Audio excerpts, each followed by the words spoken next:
Hello and welcome to another episode of India. Hola y bienvenidos a otro episodio de India y la Izquierda Global. Si eres nuevo en el programa, por favor, no olvides suscribirte. También puedes considerar hacerte miembro de YouTube, apoyar en Patreon o donar una pequeña cantidad usando el enlace en la descripción. Pero al menos puedes ver este programa, darle a me gusta, compartir y comentar. Sin más preámbulos, déjame dar la bienvenida a nuestro invitado de hoy, Larry Johnson. Larry es un comentarista político estadounidense y ex analista de la Agencia Central de Inteligencia. Larry, bienvenido de nuevo a India y la Izquierda Global. Welcome back to India and Global Left. Siempre agradezco la invitación. Desde celebrado con hombre como el mayor. Let's get started with Palestine. Empecemos con Palestina, porque creo que, con Irán temporalmente fuera del foco, la administración Trump está reenfocando su diplomacia en Oriente Medio hacia Palestina. Netanyahu tiene previsto visitar al presidente Trump en la Casa Blanca la próxima semana, y dicen que tienen un acuerdo, un alto el fuego de 60 días, con el intercambio de 10 prisioneros con Hamas. Aunque no se habla de un alto el fuego permanente, y la administración Trump también está hablando de un aumento de la ayuda humanitaria, ¿debería alguien creer que estas negociaciones de alto el fuego son de buena fe por parte de Estados Unidos e Israel? In good faith by the United States and Israel. No, absolutely not. There's no. No, absolutamente no. Has utilizado el término la diplomacia de Trump en Oriente Medio. ¿Qué diplomacia? Aquí no hay ninguna diplomacia en absoluto. Creo que Trump ha cedido cualquier liderazgo en este asunto a Israel. Y los sionistas están empeñados en eliminar a todos los palestinos de la Franja de Gaza, apoderarse de ella y controlarla. Así que Trump sigue facilitando el genocidio. Es la única manera de verlo. Puede que, entre comillas, haya construido un acuerdo que es aceptable para los israelíes, para el sector sionista, pero no está teniendo en cuenta en absoluto las necesidades, deseos o exigencias de Hamas. Y tenemos que afrontar el hecho de que Israel, a pesar de contar con todas las ventajas militares posibles, no ha sido capaz de derrotar a Hamas. Y Hamas sigue infligiendo bajas significativas a los israelíes. Some significant casualties on the Israelis. I think the only hope for diplomacy, frankly, is Creo que la única esperanza para la diplomacia, sinceramente, es que Israel va a tener que sufrir suficiente dolor y darse cuenta de que no pueden seguir haciendo esto. Pero no veo que lleguen a una decisión lógica, porque todo este esfuerzo de genocidio está envuelto en lo que yo llamo un montón de tonterías religiosas. Este concepto de que los judíos son un pueblo especial, que Dios los quiere, que hay un Dios que los prefiere por encima de los demás.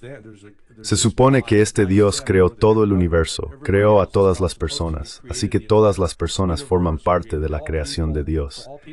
Pero estas personas en particular son más especiales que los demás, y por lo tanto pueden matar a quien quieran, pueden privar de su libertad a quien quieran. Es simplemente enfermizo. Y el hecho de que haya tanta gente en el mundo que realmente cree esto es para mí profundamente inquietante. for me, just terribly disturbing. While they talk about these temporary ceasefires, Bueno, hablan de estos altos el fuego temporales. El portavoz oficial israelí también, hasta la saciedad, insiste en que su objetivo sigue siendo la eliminación de Hamas. Y la administración de Washington nunca se opone a esto. La prensa estadounidense convencional nunca dice nada en contra. Ocasionalmente, en algún punto intermedio, pueden decir que este objetivo quizá no sea realista, pero nunca hacen una crítica fundamental a esta idea peligrosa e injustificada de que un movimiento de liberación nacional en sí mismo puede o debe ser eliminado. Y creo que mucho de esto tiene que ver con la forma en que se presenta a Hamas como nada más que una organización terrorista. Y tú has escrito y trabajado mucho sobre terrorismo. Me interesa saber qué opinas al respecto. I'm interested about what your thoughts are on this. Well, the charge. Bueno, la acusación de terrorismo contra Hamas es muy engañosa, lo diré así. Recopilé datos del Ministerio de Asuntos Exteriores de Israel en su página web. No sé si los han retirado ahora, pero solían registrar cada ataque de palestinos en una categoría amplia. No se centraban específicamente en Hamas. Y era cada ataque contra un israelí o un extranjero en Israel, desde los datos empezaban alrededor de agosto de 2000. Y creo, si no me equivoco, que han seguido actualizándolos, pero yo solo los tomé hasta cuando empecé a hacer esto fue en abril de 2024. Y ya sabes, descubre que hubo como 655, entre comillas, ataques terroristas. Quotation marks terrorist attacks.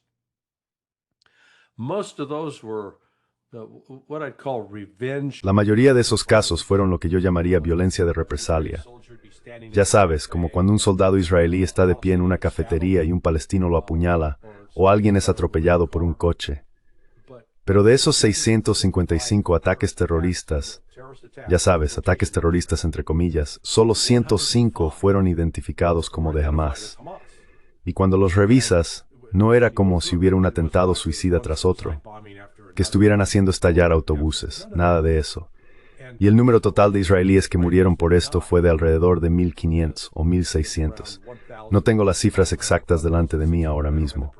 Así que sí, lo van a llamar terrorismo.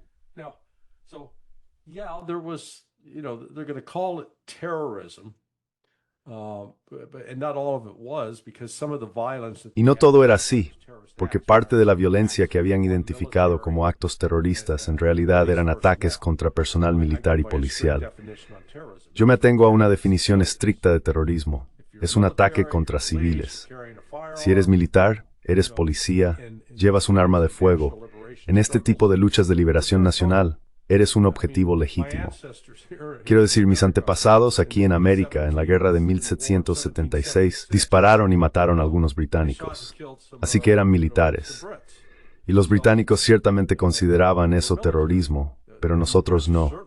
Así que esta etiqueta que se ha puesto a Hamas también ignora esa distinción.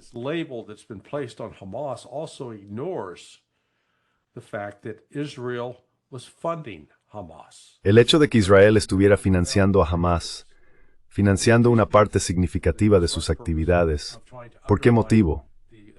Con el propósito expreso de intentar socavar la legitimidad de la autoridad palestina. Israel no solo ha jugado un juego cínico, sino un juego muy perverso con las vidas de estas personas. Y sinceramente, si tú o yo fuéramos tratados como están siendo tratados los palestinos, también tomaríamos las armas contra los israelíes. Están intentando fingir que el humano no existe en este caso. Así que creo que esta afirmación de que Hamas es una organización terrorista, que Hezbollah es una organización terrorista, no, son organizaciones antisionistas.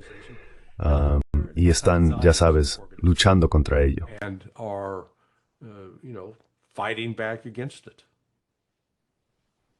La administración estadounidense, cuando se le pregunta repetidamente sobre sus políticas y su papel en este genocidio, habla de su apoyo a un aumento de la ayuda humanitaria.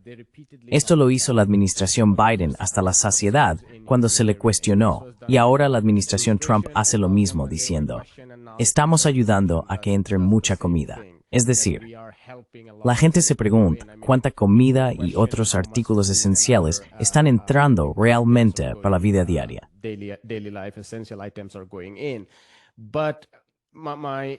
Pero lo que quiero discutir contigo es, ¿son estos programas de ayuda, sin un alto el fuego permanente, realmente ayuda? ¿O son trampas? Porque primero, 2 millones de personas han sido reducidas al 20% del territorio, un área que ya de por sí era extremadamente densa.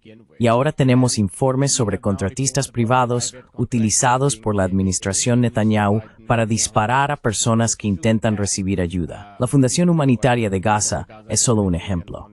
Las Naciones Unidas han calculado 613 personas han muerto en estos programas de ayuda. ¿Debería alguien tomarse en serio estos programas de ayuda humanitaria?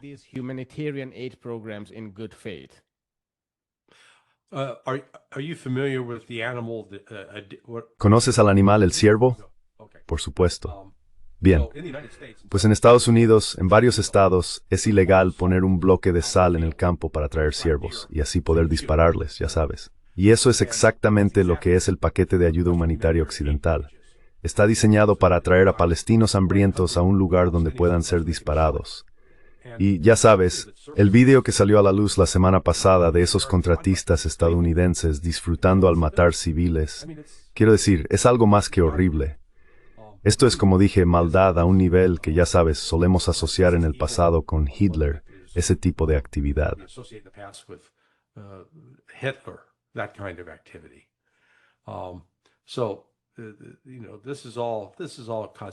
Así que todo esto es superficial. La manera de ponerle fin a esto, y Donald Trump tiene el poder para hacerlo, es suspender inmediatamente toda la ayuda a Israel, cortar toda la asistencia militar, cortar el dinero y decirles, oye, vamos a ir a las Naciones Unidas y vamos a votar con todos los demás para expulsaros o, ya sabes, sería muy, muy contundente. Eso es lo que se necesita para ponerle fin a esto. Porque sin ese tipo de presión por parte de Estados Unidos, los sionistas no van a parar. Son fanáticos.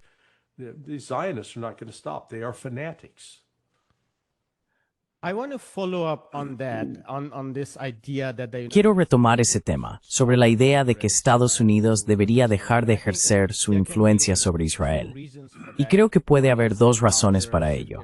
Una es un cambio más amplio en la opinión pública, algo que estamos viendo tanto en Estados Unidos como en gran medida en el sur global, y hablaremos de eso. Pero el otro elemento es el coste para Estados Unidos en sí mismo. Según mi propia interpretación, a diferencia de Irán, Yemen e incluso, en cierta medida, el sur del Líbano, donde existen ángulos estratégicos para Estados Unidos, ya sea por activos militares, activos económicos, preservación de rutas comerciales, transporte marítimo o presiones de sus aliados debido a la desestabilización. Me parece que Palestina no representa ningún elemento estratégico para Estados Unidos. ¿Qué opinas al respecto? ¿Sigue representando Palestina algún componente estratégico para el imperio que Estados Unidos tiene en Oriente Medio? the United States has in the Middle East? Oh, none whatsoever. Look, this is Ninguna en absoluto.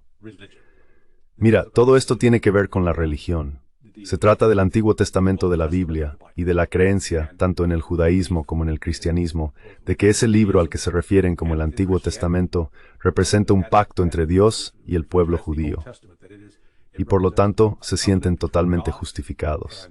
Y en realidad, también está relacionado con la creencia de que el fin del mundo está cerca y la creencia de que Jesús va a regresar, o desde el punto de vista judío que el Mesías va a venir. Ellos no reconocen a Jesús como... Así que ya sabes, estas cosas no se discuten ni se reconocen mucho en el mundo secular. Pero vaya, esto es el combustible que está impulsando todo esto. boy, this is the fuel that's driving this. And, you know, and what's so particularly bizarre about it is Sabes, lo que resulta especialmente extraño de todo esto es que Theodor Herzl, que fue uno de los principales impulsores del movimiento sionista en el siglo XIX, no era un judío religioso. Es como si dijeras, sí, tenemos derecho a esta tierra porque lo dice este libro, pero no creemos en el libro. Quiero decir que es tan ilógico. Aquí en Occidente, en Estados Unidos, nos gusta fingir que hay algún tipo de importancia estratégica en este pedazo de tierra, pero no la hay. Todo esto está relacionado con el fervor religioso, y no es nada nuevo. Tuvimos las cruzadas hace 1000 años o más. Así que siguen luchando por este trozo de tierra que está ligado a la historia del Antiguo Testamento. the story of the Old Testament. And just as a footnote, I Y think solo como una nota al margen, creo que muchos padres fundadores de los estados-nación poscoloniales tampoco eran religiosos. Quiero decir, se puede hablar de Muhammad Ali Jinnah en Pakistán, pero también en otras partes del mundo. other parts of the world, of Menciono Pakistán porque por un lado se fundó sobre el principio de la religión, pero luego Muhammad Ali Jinnah en sí mismo no era religioso. En otros lugares no eran religiosos en absoluto. Nehru, Nasser, Tito y así sucesivamente. Nehru, Nasser, Tito, you can go on. And part of the reason was because it was this Y parte de la moment razón fue porque era un momento en el que la descolonización estaba vinculada a la idea del desarrollo futuro de una nación. Y las ideas de industrialización, tecnología y progreso estaban todas entrelazadas. Así que la hegemonía abrumadora era la de una civilización moderna. And so Y creo que esa es, principalmente, la razón por la que muchos de estos líderes que surgieron de los movimientos de descolonización no eran de naturaleza religiosa. Porque adherentes de creen el propio pueblo basado en la tecnología, la racionalidad y es su diseminio. And so on and so forth. I think Well, let me ask you a question. Creo que Turn it around. Déjame hacerte una pregunta para darle la vuelta. Sabes, la gente que crece en la India o que crece...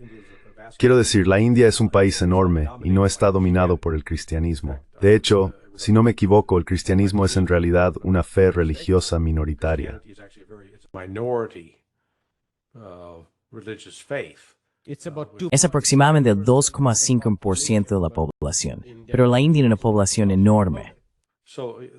So you don't grow up with this story of Así que no creces con esa historia de este es el pueblo elegido de Dios, que Dios los llamó. No creces con eso. and Y quizá puedas decírmelo tú porque alguien, digamos, de la fe hindú, cuando escucha todo esto, dice, ¿sabes? ¿Eso es un montón de tonterías? do they say O se rasca la cabeza y piensa, bueno, esto es una locura.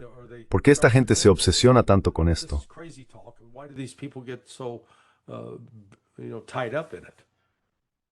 Yeah, no, absolutely right. I mean, in Hindu, Sí, no, absolutamente cierto. Quiero decir, en el hinduismo no tiene sentido. Hay dos componentes en esto. Uno es el componente religioso, que no tiene nada que ver con los estados-nación ni con la política moderna. Normalmente se centrarían en los rituales, que son muy importantes en el hinduismo, dada la centralidad del sistema de castas, o en historias morales. Creo que estos son los principales aspectos para quienes son religiosos en un sentido tradicional. Nemes strength with hamnagen duis. It's iuathu jokes namam swars, aunque design niembrithmo. It's surgen de nathings before. and they are born out of modern movements. But they know that nation states are Pero saben que los estados-nación son muy artificiales y que estos son principalmente movimientos políticos y que Dios no tiene nada que ver con ello. Así que creo que en la India, sí, la idea del pueblo elegido por Dios, estas cosas no tienen ningún sentido. Bueno, y podríamos decir que probablemente lo mismo se aplica a China también. Oh, absolutamente. Quiero decir, China es aún más extrema porque la gente no es religiosa en absoluto. En la India, en Naro Strive menos es religiosa bitor, pero en China es una pequeñísima minoría religiosa. La mayoría no es religiosa. religious, but most people are not religious. Yeah. And- So and it- no, I was just going to say, No, solo iba a decir que me hace preguntarme cómo, quizás, India y China en particular, podrían convertirse en una influencia más fuerte y decir, oye, tienes que ponerle fin a esto. Estados Unidos no puede seguir permitiendo este tipo de trato hacia estas personas en Gaza y Cisjordania.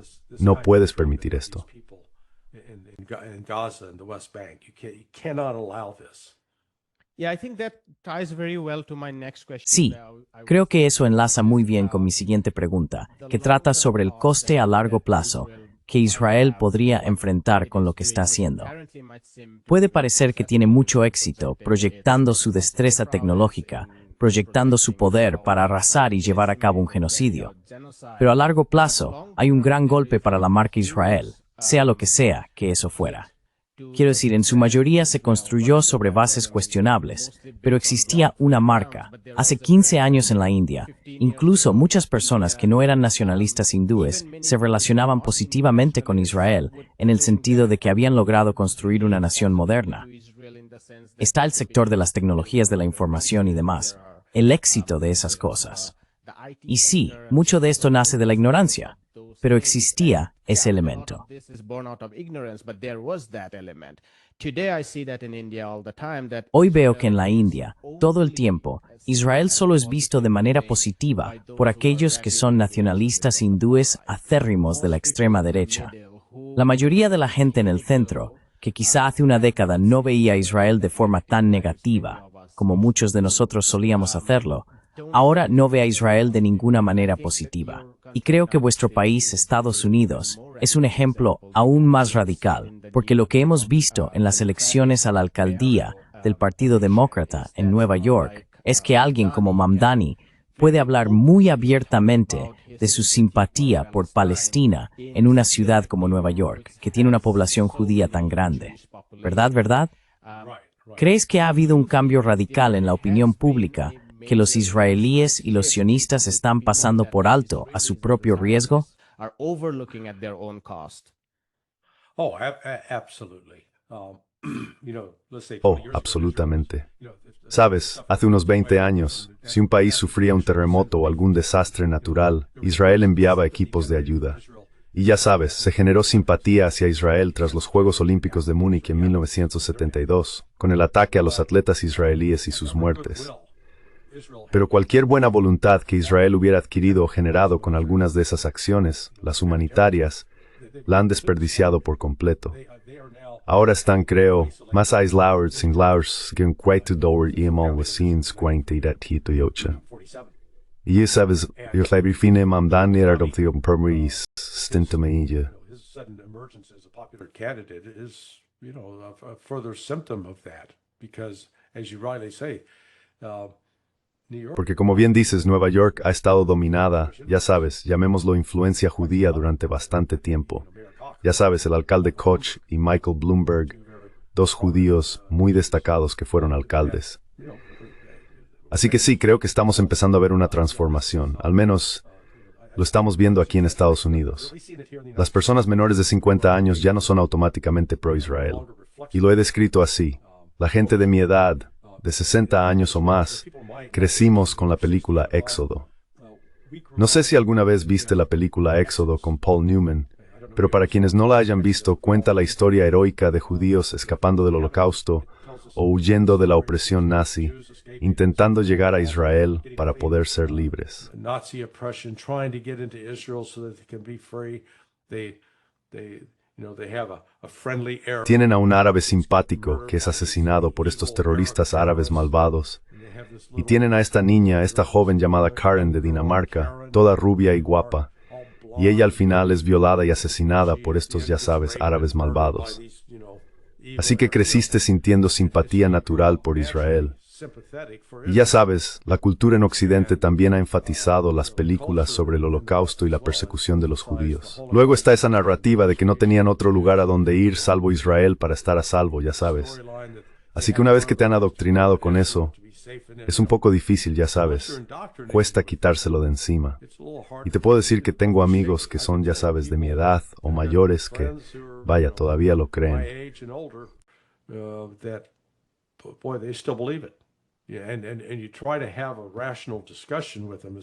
Y tratas de tener una discusión racional con ellos y les dices, ya sabes, Israel realmente, estos sionistas se están pasando de la raya.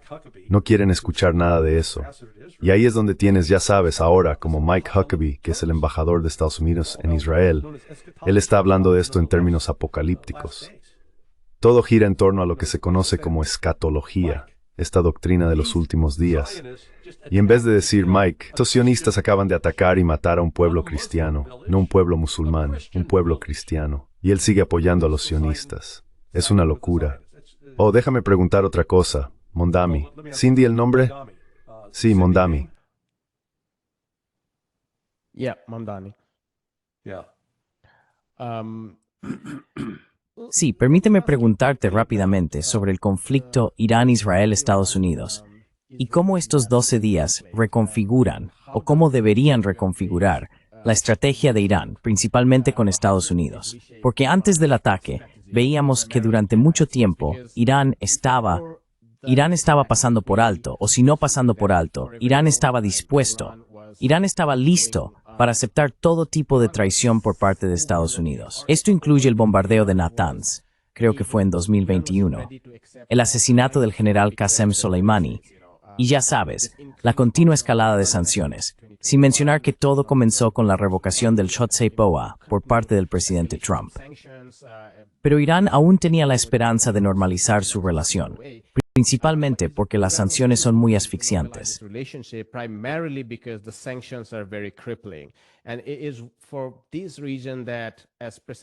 Y es por esta razón que, como dijo recientemente el presidente Putin, hubo un momento en que ofrecimos un acuerdo de defensa mutua completo que los propios iraníes rechazaron. Supongo que fue porque pensaron que podría ofender a los estadounidenses y ser negativo para la relación que estaban considerando. ¿Cuál crees que debería ser la estrategia de Irán de cara al futuro? ¿Pueden confiar en los estadounidenses ahora? Can they trust the Americans anymore? Well, let's first go back to one of the motivations for. Bueno, primero retrocedamos a una de las motivaciones para no entrar en el pacto de defensa. Hay una posible explicación religiosa para ello. Desde la perspectiva chií, si entraran en un pacto de defensa con Rusia y luego los rusos lanzaran una guerra preventiva, estarían obligados a luchar. Y dentro del Islam chií, eso se considera un pecado. Sería algo malo. Solo se responde a un ataque, no se sale a lanzar un ataque preventivo. You don't go out and take a preemptive attack. Just to quickly add today. Solo para añadir rápidamente, hoy el Tehran Times tiene un artículo muy interesante sobre este aspecto preciso, el aspecto cultural que sustenta la resistencia.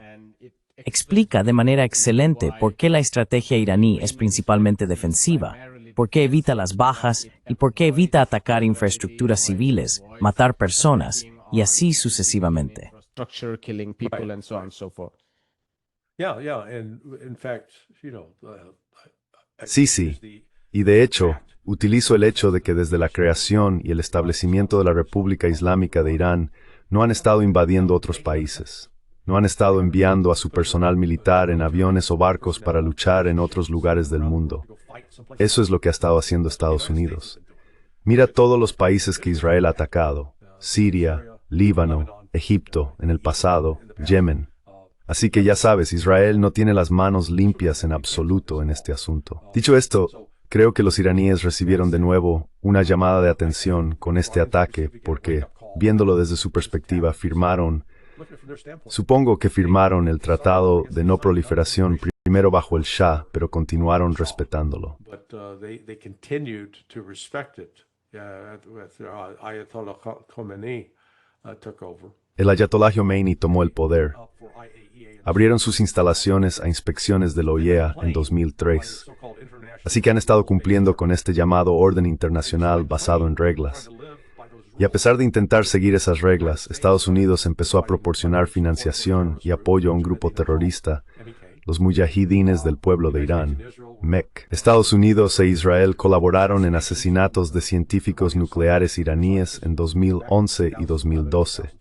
Estados Unidos apoyaba a estos grupos terroristas islámicos suníes radicales en oposición a Irán. Terrorist groups in opposition to Iran. So I mean, you look at every insult that the. Quiero decir, si miras cada insulto, cada ultraje que se les podría haber infligido, ya se ha hecho. Así que ahora creo que Irán está en una posición en la que tiene que reevaluar, no renunciar a sus valores religiosos, pero sí reconocer que vive en un vecindario muy peligroso y que Estados Unidos e Israel no están interesados en aceptar a Irán como una nación pacífica. Quieren que desaparezca, quieren destruirlo, dividirlo, poner a otra persona en el poder allí. Destroy it, divide it, put somebody else in power there. So I think there are. Así que creo que hay, ya sabes, a ellos se les describe como los duros. En Irán podrías llamarlos los pragmáticos, porque se darán cuenta de que, ¿sabes qué? Vamos a tener que armarnos. Y ya sabes, pueden seguir en modo defensivo, pero uno de los elementos de la defensa es que podrían añadir un arma nuclear. Podrían decir, vale, ahora vamos a hacer exactamente lo que nos han dicho que no podemos hacer, porque una vez que la tengamos, no se atreverán a atacarnos. Puedo entender ese razonamiento. Así que mucho depende de lo que diga el Ayatollah Khamenei, si continuará con la fatua contra la construcción de un arma nuclear o si cambiará de opinión. Pero en cualquier caso, Irán necesita fortalecer inmediatamente sus relaciones de defensa tanto con Rusia como con China. De lo contrario, Estados Unidos no va a detenerse. Vamos a seguir intentando destruir Irán. No es seguro.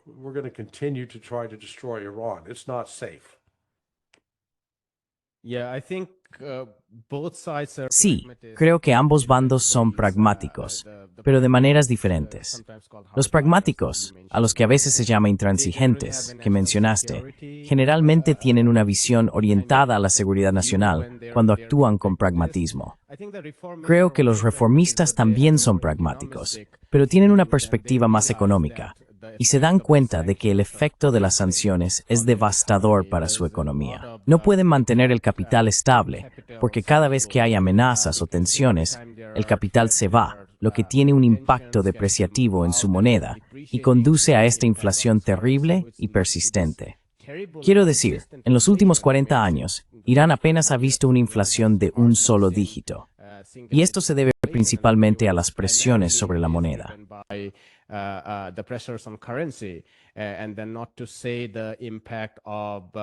Y eso sin mencionar el impacto de las sanciones en su sector de exportación de petróleo, que ejerce una enorme presión sobre sus déficits presupuestarios y luego se traduce en todo tipo de problemas económicos. En el caso de Israel, tenemos un escenario muy diferente. Es decir, a pesar de la rebaja en la calificación de sus bonos soberanos, pueden mantener los tipos de interés muy bajos porque Blackstone, BlackRock, Barclays en el Reino Unido, BNP Paribas en Francia y otros bancos están invirtiendo grandes sumas en bonos israelíes. La bolsa israelí en Tel Aviv ha subido alrededor de un 230% en los últimos 2 años. Así que, por un lado, tienes privilegio, y por el otro, enormes desventajas.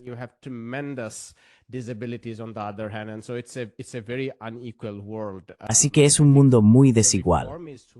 Creo que los reformistas, que pensaban que un acuerdo con Estados Unidos o con Occidente podría ser posible, mantienen la esperanza de que si llega un alivio económico, Irán pueda alcanzar la posición natural que le correspondería en la región. Creo que este es un buen momento, un buen segmento, para preguntarte un poco sobre lo que está ocurriendo entre Rusia y Occidente. Hubo una larga llamada telefónica, sospecho, que fue anteayer, entre el presidente Putin y el presidente Trump.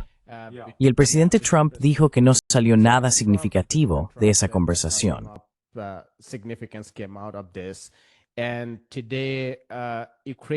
Y hoy, la prensa ucraniana y rusa informa lo que la prensa ucraniana califica como el mayor ataque aéreo en varias partes de Ucrania, con la participación de drones y misiles rusos. Los rusos también informan sobre ataques ucranianos, mientras que Lugansk ha desaparecido por completo, la mayor parte de Donetsk ha desaparecido, y creo que Zaporizhia y Gerson también están en gran medida bajo control ruso. Los rusos también avanzan hacia el oeste, en lo que llaman la creación de una zona de seguridad. Mi impresión personal es que la ventana para negociaciones, diplomacia y alto el fuego se ha cerrado, y que esto seguirá siendo un conflicto congelado durante mucho tiempo. ¿Cuál es tu impresión al respecto? Sí, no, el conflicto no va a quedar congelado en absoluto. Yeah, no, the conflict's not going to be frozen at all. Ukraine's losing, and they have no path. Ucrania está perdiendo y no tiene un camino hacia la victoria. Sabes, primero abordemos la llamada telefónica. No creo que Trump esté dando un resumen preciso de lo que ocurrió, de lo que sucedió en esa llamada. Parece que fue iniciada por Putin. Y Putin llamó básicamente para decir, oye, quiero desearte a ti y a todos los estadounidenses un feliz 4 de julio, mientras celebráis vuestra independencia de una potencia colonial, Gran Bretaña. Y le recordó a Trump que Rusia en realidad desempeñó un papel bastante importante en los primeros días de la República Americana. Si lo recuerdas, John Quincy Adams, el hijo de John Adams, quien fue uno de los firmantes y autores de la Constitución y la Declaración de Independencia, fue embajador de Estados Unidos en la Rusia zarista y pasó bastante tiempo en San Petersburgo.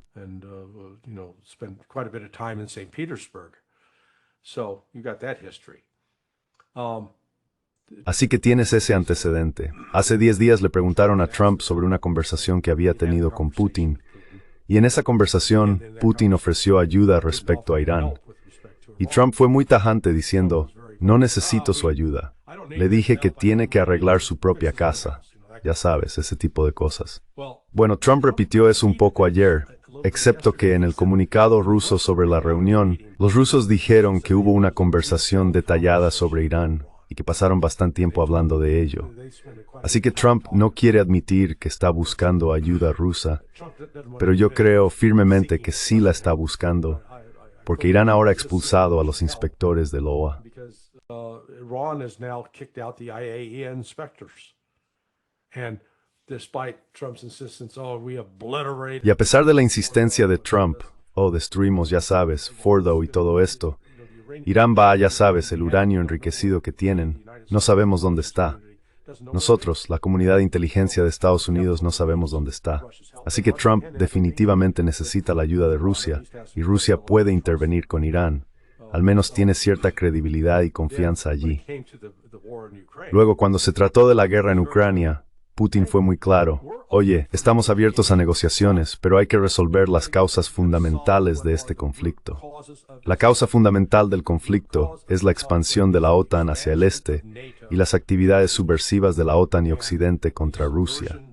Eso tiene que parar. Y hasta que no pare, Rusia va a continuar con la guerra.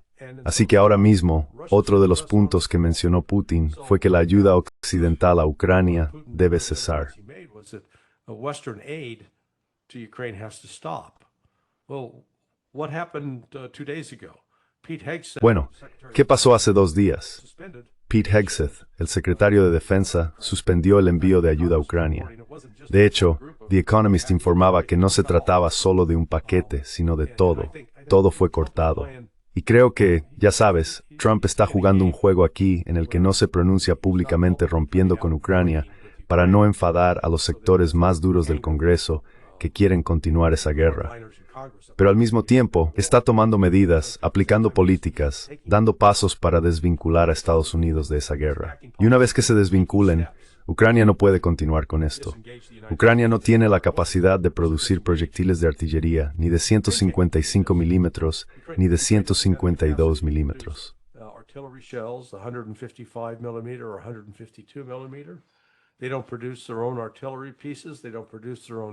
No producen sus propias piezas de artillería, no producen sus propios tanques, no producen sus propios transportes blindados de personal, producen algunos drones, no producen misiles balísticos y no tienen control del espacio aéreo.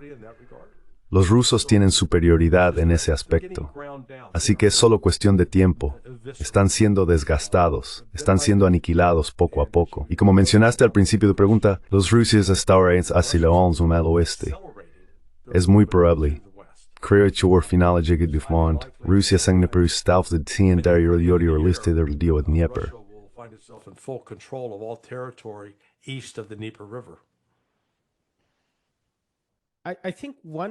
Creo que una de las interpretaciones de la suspensión de estos lotes de entregas son armas, y ya sabes, básicamente misiles Hellfire y sistemas de defensa aérea Patriot. Y luego están en particular los misiles Patriot.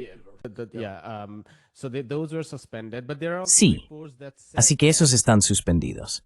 Pero también hay informes que dicen que no está claro si fueron suspendidos porque hay una reconsideración dentro de la administración o si el complejo militar industrial está sobrecargado en este momento. También sabemos que muchos contratos de armas con Taiwán, por ejemplo, recientemente hablé con Joanna Lei, una ex política taiwanesa, y ella dijo que ha habido varios retrasos en múltiples contratos que los estadounidenses asumieron de los taiwaneses y no han podido entregarlos mientras continúan aumentando la tensión en el estrecho de Taiwán.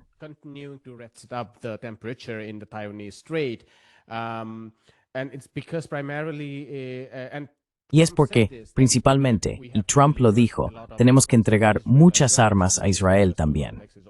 Así que el complejo militar industrial está sobrecargado.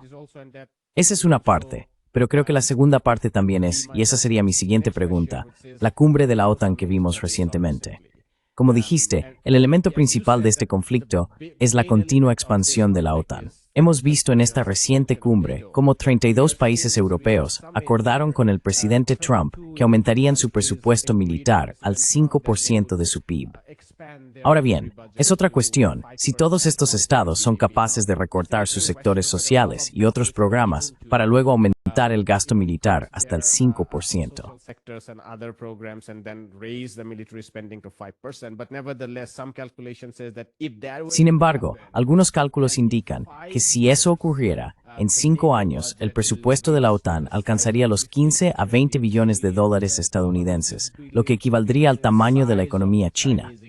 Y si eso sucediera, ahora se puede decir que sí, eso no ocurrirá. Estoy de acuerdo, quiero decir, no llegaría a ese extremo. Pero incluso si el presupuesto de la OTAN se expandiera desde los actuales 1,5 billones de dólares estadounidenses a quizás 2 o 3 veces esa cantidad, sería muy difícil contener esa entidad, ese monstruo. Así que mi pregunta es, ¿está el presidente Trump siquiera al mando de la política exterior más evidente, o ha tomado completamente el control el Estado profundo, dominado por el complejo militar industrial? military industrial complex all completely taken over? Yeah, no, Trump's not in. Sí, no, Trump no tiene el control total en absoluto sobre esto. Pero volvamos a la suspensión de los sistemas de armas. Israel no necesita proyectiles de artillería de 155 milímetros, ¿vale? No están librando una batalla de artillería. Eso es una clara indicación de la escasez por parte del Pentágono. No permitir que Ucrania tenga los misiles Patriot. Eso se puede interpretar de las dos maneras, que es, oye, estamos retirando el apoyo, pero también es una admisión de que Occidente, que Estados Unidos tiene un problema real con la producción de esos sistemas. Lockheed Martin fabrica ese misil. Hay al menos 3 variantes. Producen 550 al año. They make 550 a year. And yet, those missiles, how are they used? Y sin embargo, ¿cómo se utilizan esos misiles? Se usan para ser lanzados contra un misil balístico o dron entrante, y normalmente disparas al menos 2 por cada objetivo que se aproxima. Bueno, si sabes hacer cálculos básicos, te das cuenta rápidamente de que esos misiles se van a acabar. Especialmente, como acaban de decir, Rusia lanzó 500 drones. Así que supongamos que tuvieras que disparar 2 misiles Patriot a cada uno de esos drones. Esos son 1000 misiles. Eso equivale a 2 años de producción de Lockheed Martin. No es sostenible. Y son bastante caros. No recuerdo exactamente. Creo que el Patriot, sé que el Arrow 2, Arrow 3 cuesta unos $3 millones. El Patriot puede costar unos 6 millones cada uno en cuanto a precio. 6 million a piece, cost-wise.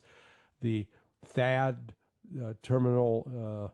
El sistema THAAD es un sistema de defensa de área a gran altitud. Cada uno cuesta $13 millones, solo el misil. Así que, como puedes ver, se convierte en una propuesta cara.